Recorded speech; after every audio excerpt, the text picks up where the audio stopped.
ReZero Starting Life in Another World Volume X4, The Great Journeys, this time with the 3 musketeers of Lugunica, the Emperor of Vollachia, flanked by his 9 generals, not all of them but most of them, and of course Julius's little spirits on the cover. This is the cover with by far the most named characters up until now, so it's very hard to judge this on a visual level as it's just an overload of information. The marketing strategy here is as follows.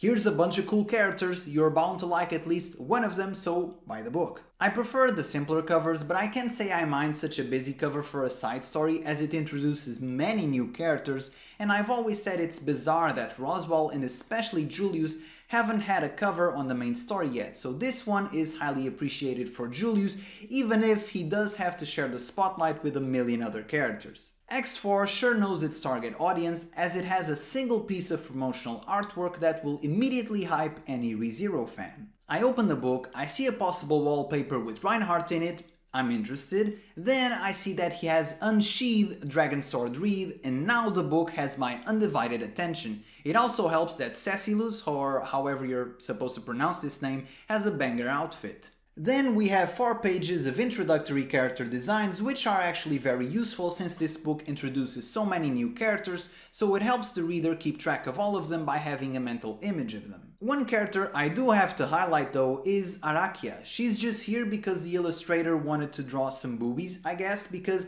I kept waiting for her to appear on the story and she just never did. Even Cecilus made fun of this fact on the end of the book promo. Also, and I don't know if this is a translation error, but something I thought was weird is that only Arakia and Gauze don't have their general numbers spelled out. Is it truly such suspenseful information at this point? There are only a few numbers left, and are these characters truly that mysterious? Just something weird I noted. And finally, for the character intros, there's a general here called Groovy, and I don't mean to say that Groovy is a bad name, it's a pretty cool name, but it just doesn't fit my image of one of the intimidating 9 generals of Vollachia. And also, they keep insisting he's a hyena man, but he's clearly a raccoon. Come on, it's just a raccoon.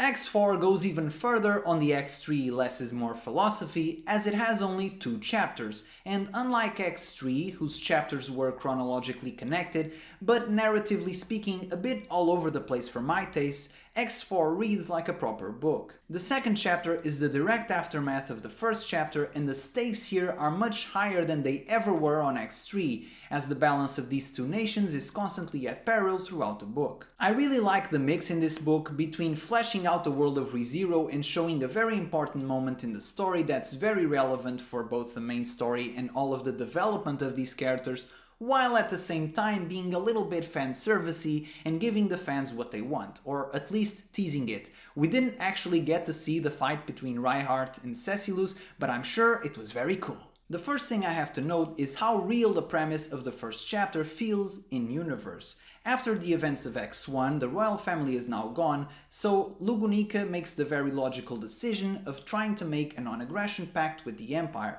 as the last thing they need in a moment where they have no king and the pact with the dragon is possibly being questioned is for the Empire to invade them. And I like the characters that the author chose for this mission. We know that Ferris, Julius and Reinhardt are a trio of friends, but we have never actually seen them fight together in either Arc 3 or Arc 5, so it's very cool to see a mission where they bond together both as knights and as friends. And it's nice that after reading all the X stories, the Elders are now more than just faceless background characters. I now know who Bordeaux is, and Miktolov, while still a mystery, is much more familiar to me. For those who have seen my previous videos, I will admit there's a small part of me that wants to reread that Royal Throne scene on Volume 4 because I now know the Elders and I want to read a bit more into their reactions, but my secondhand embarrassment just won't let me, it's just too cringy for me.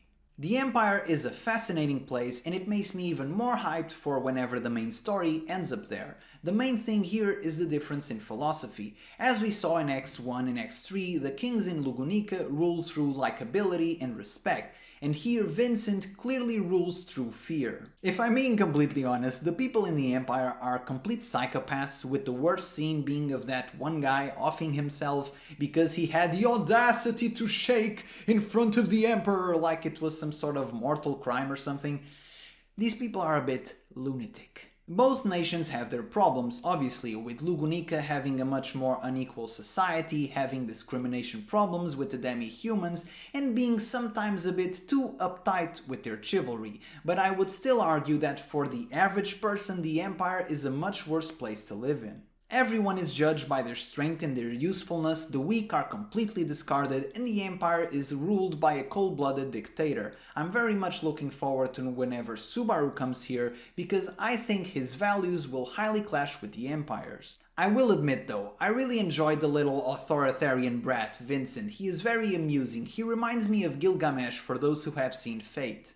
Even if I do consider Vincent villainous in terms of his methods, he is still very entertaining. He's like a less narcissistic Priscilla with much more power and authority to back up his cocky demeanor. Even at his most physically vulnerable, there was never any outward weakness. He always thinks and acts like an emperor.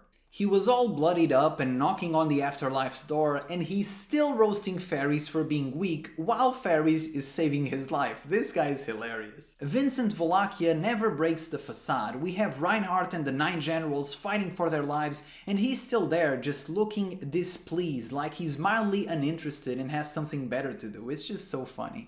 I like this guy's attitude, and I'm looking forward to see how the author is somehow going to spin him into a sympathetic character. We see a bit of that at the end, where it's revealed that this was all his 9000 IQ gigabrain master plan to achieve peace between both nations while not looking weak in front of the Empire, and I have to say he's a very interesting character and he was a big part in my enjoyment of this book. Speaking of big parts to play, who better than the main actor himself, Cecilus, or however you're supposed to pronounce his name. I found so many conflicting sources, I don't even care anymore. But what I do care is this guy, because he's also super funny and a big contrast to Vincent. He's always at his own pace, doing whatever he wants. Bro just wants to have fun. I found it hilarious where on chapter 2, Bro just runs across the border in order not to deal with paperwork, and to be honest, that is completely relatable. I can see why people are such fans of Cecilus, and he's made a big fan out of me as well, and he's a big contrast not only to Vincent but also to Reinhardt. Reinhardt's theme is that he's constantly bound by duty, he has his movement limited by the government of Lugunica, and his own consciousness haunts him a lot, as he always feels like he should be doing more, and we saw a bit of this in Arc 5. Cecilus is the other side of that coin. He is so powerful that he feels completely free. He's unapologetically himself. He goes where he pleases, does what he wants. He wastes his entire fortune on his hobbies just because he can. And he says a line at the end of the book that I found fascinating on his relationship with Reinhardt.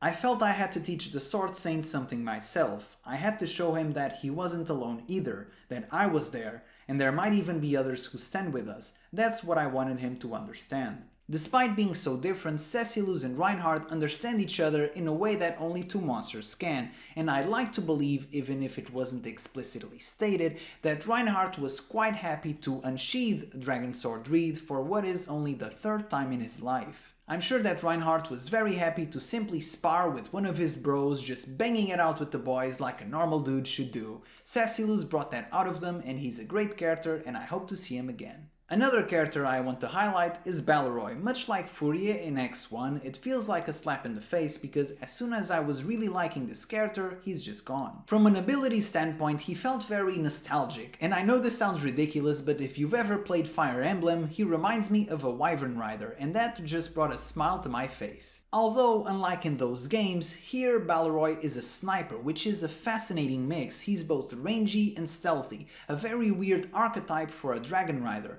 Now quoting another light novel, Overlord, Ein says that sometimes the best classes are when the players do weird mixes, and that's exactly how I feel about Balleroy. Balleroy is also a very chill guy, but in a different way than Cecilus. Unlike Cecilus, who seems to have always had this eccentric personality, Balleroy seems like a guy who's desensitized at all the brutality around him because of the Empire. In his duel with Julius, he says things like this. In the Empire, victory goes to him who wins. Compare with that, your kingdom chivalry is just a lot of nonsense. Cheaters always win, and there's nothing like a surprise attack. Don't blame me, chivalry boy, I'm just doing what works. He really doesn't come off as evil to me, he just comes off as a guy doing whatever he can to survive in this environment, like a guy molded by the values of the Empire. Don't get me wrong, I don't think he's a good guy either. To me, he's in the moral gray area like Al is, for example. This later gets confirmed when we see that Vincent and Balleroy played 5-dimensional diplomatic chess with everyone involved. Despite his nonchalant behavior, he was willing to put down his life for the Empire, and he was the only one of the 9 generals who Vincent fully trusted. When Vincent says at the end of the first chapter, "Fine work, Balleroy," that really puts this character into perspective. Balleroy was an amazing character, but unfortunately he was felled in battle, and so he is no more, never to return. Quick side note here. Unless you have made the very peculiar decision of making videos about ReZero, do not go into the ReZero wiki, because sometimes your eyes will read things before they can look away, things that you perhaps wish you hadn't read, so this is just a generic piece of advice, not at all to do with this video or the Balleroy character.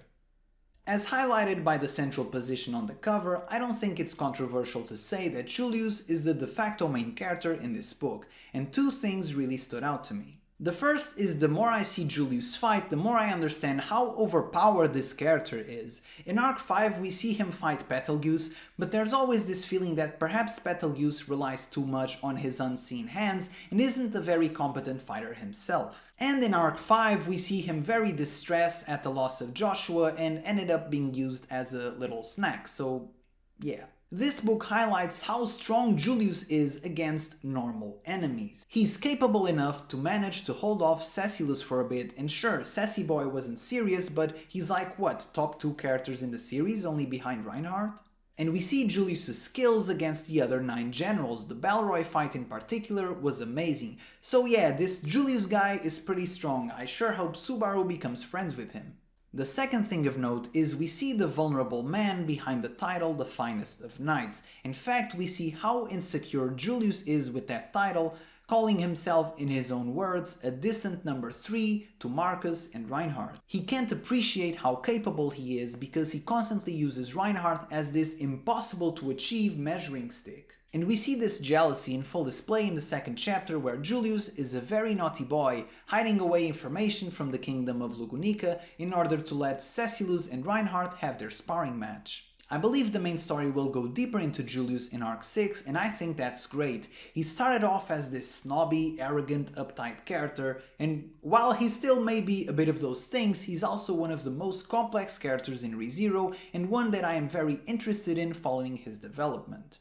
The final thing I want to touch on, and I know that I say this in every video, but I love the continuity between all of the X volumes. When they kept mentioning Miles, I was like, who? And then I went to the ReZero wiki, sometimes it can be useful, and I remembered, it's this guy from X1, so that's very cool. Even though I read X1 less than a month ago, I had no recollection this guy was called Miles. It's kind of a funny name for a villain like this. So in X4 we see not only the aftermath of the fall of the royal family, but also Balleroy's grudge over Reinhardt's actions in that book. They also mentioned the Silver Flower Dance of Pictat, and I was like, hey, I understood that reference, I know what that is. And they also mentioned the Six Tongues, the organization created in X3. And for other cameos and interesting plot points, we see that Ferris is using his healing services as influence to recruit people to the Krush camp. We also see Joshua again before he was a snack, and my favorite cameo, of course, the Three Stooges.